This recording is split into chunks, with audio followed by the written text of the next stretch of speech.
Бесінші мысалда y тең логарифм, мысалы 5 негізді x плюс 3-тен деп қарастыратын болсақ, мына логарифмдік функция мен көрсеткішті функция бір-біріне кері.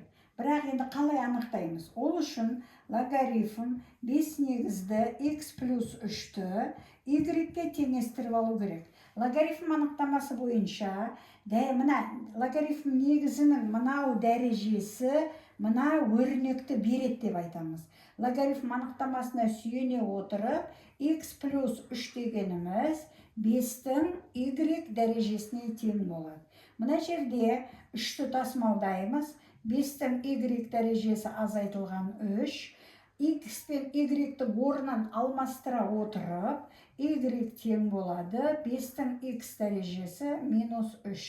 Демек, мынау көрсеткіштік функция, мына логарифмдік функцияға кері функция болып табылады.